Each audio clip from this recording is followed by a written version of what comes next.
What if the money behind some of America's great names came from a trade that destroyed millions of lives across an ocean? What if the families we call founders, philanthropists, and patriots once made a fortune selling a drug to China and then spent generations hiding that past? This is a story of profit, power, and erasure. What would happen if the ledgers, letters, and ship manifests were read out loud? Hey, I'm Mike. Welcome back to the channel, where we uncover the hidden forces shaping history, power, and money. Before we go any further, if you want the channel to keep digging into these buried stories, hit like and subscribe. It helps more than you think and keeps this research coming. The story begins in the early 1800s, on the edge of two great worlds. The American merchant sea and Qing China's crowded ports. Merchants in Boston, New York, and Canton moved goods and silver across oceans. Yet a hidden cargo, opium, changed everything. The trade was not accidental. It was a business decision. Built on supply, demand, and the brutal logic of profit, tea, silk, and porcelain flowed west. Silver flowed east. Western traders needed something China would buy in large amounts. They found opium. Clipper ships, fast captains, and secret anchorages made smuggling feasible. Opium was cheap to grow in British India and wildly profitable. In Chinese markets, profit margins are recorded in old ledgers at 300 to 500% on certain voyages. One firm stands at the center of American involvement. Russell and Company. It was the biggest American trading house in Canton and a major conduit for opium into China. Into this world arrived men like Warren Delano, too. He worked with American traders and became rich in China. Records show he was a partner in trading networks tied to opium. His fortune funded homes, education, and a life that led to Franklin Delano Roosevelt. Some historians argue the Delanos are only minor participants and that the opium role is overstated. Others point to ship manifests and business letters as clear proof of large-scale opium dealings. The truth in the archives is complex, but the records exist. The empire didn't fall overnight. It decayed in silence. John Jacob Astor, often described as a fur trader, also profited from early China voyages. Opium, tea, and furs moved together. Opium profits fueled investments that then expanded into other trades. The Forbes family, the Boston Forbes, are another case often cited. Robert and John Murray Forbes captained and financed clipper voyages that traded opium, among their gains later underwrote railroads and philanthropic gifts that built lasting influence. The truth is, history doesn't repeat, it rhymes with power. Perkins, Russell, Lowe, and other family names appear in museum plaques, library dedications, and university halls. Their gifts shaped campuses and public life. Yet the source of earlier fortunes is often minimized in official histories. How big was the trade? By the 1830s and 1840s, Britain dominated. But American traders controlled a meaningful share of opium flowing into China. Estimates put American involvement near 10% of the total market at times. Russell and Company shipped thousands of chests. Each chest weighed roughly 140 pounds. This was industrial-scale commerce, not small-time smuggling. Records and later estimates suggest many millions of Chinese were affected by addiction in the 19th century. Commissioner Linzexus. Actions in 1839, the seizure and destruction of opium in Canton, show how dire Chinese authorities saw the problem. But the question is, what would you have done in their place? The Chinese response led to war.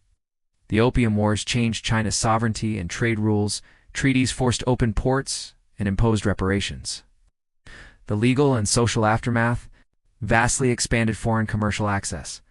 Some scholars emphasize that multiple causes brought China to crisis: internal governance, corruption, and economic shifts, as well as drug agonies. Others place opium as a central economic drain that accelerated decline. Both views appear in academic debates. Interpretations vary. Back in America, the profits translated into houses, railroads, banks, and donations. Families invested in infrastructure and social institutions. Those investments created public goods, libraries, hospitals, and university buildings that in turn shaped public memory. A moral paradox emerges. The same wealth that funded education and public good may have come partially from human suffering overseas. When wealthy donors fund civic life, They also anchor narratives of respectability. That makes omissions easier and questions harder. We should not pretend all donations were tainted, nor that every gift came solely from opium. Many families had mixed portfolios, including legitimate commerce. But archival letters show opium was a part of the financial mix for several prominent names. The ledger entries and shipping manifests are blunt evidence. Now the human stories. Imagine a Chinese village where silver, leaves, and disease spreads. Families break under loss of income and addiction. Imagine a Boston street where a merchant returns with silver and builds a library. Two worlds linked by a single hidden cargo. The emotional contrast is stark. Some historians call this a story of early globalization's moral blind spots. Others see it as deliberate cruelty justified by profit. Economists point to incentives. Moralists point to culpability. Both lenses matter. Think of opium profits as seed money planted in American soil. Those seeds grew institutions. The fertilizer had a dark origin. The metaphor helps but does not replace sober archival evidence. We must look at the documents, not only the image. What about accountability? In the 20th century, the U.S. helped lead international drug prohibition. Laws and treaties criminalized narcotics globally. Some of the same elite families who traced wealth to early trade sat comfortably while new laws punished others. The contrast caused moral tension.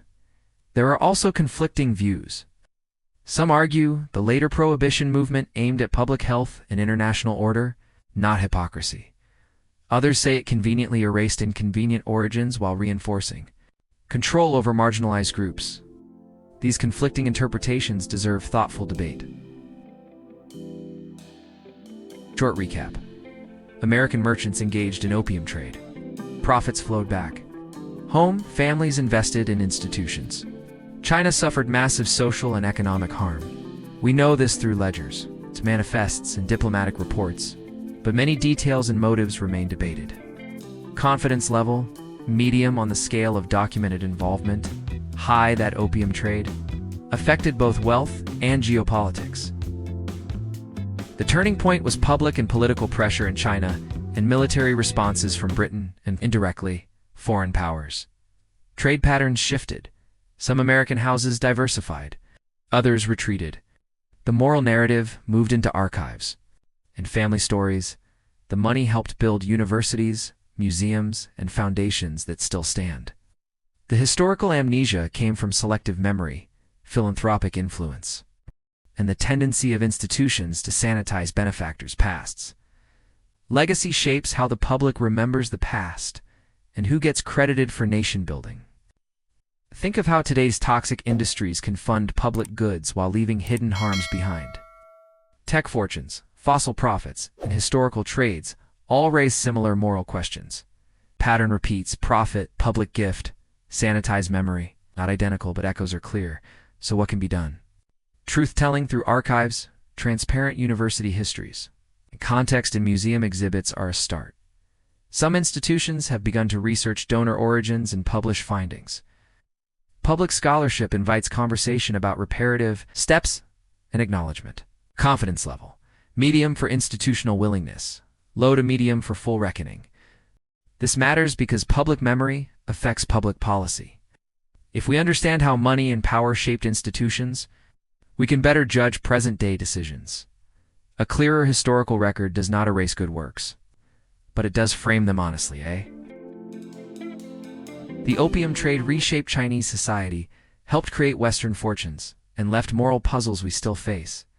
Some families confronted the past. Others quietly funded legacy projects that omitted inconvenient truths. The documents survive. The debate continues. One last reminder, if this video has changed how you think about history, please like, share, and subscribe. Your support helps dig up more of these buried stories and keeps the conversation alive. Need viewers to push institutions toward transparency. Public pressure matters. History is full of difficult contrasts. Good buildings, bad profits. Public gifts, private harms. Understanding both sides makes us wiser, not angrier. It gives context and invites action.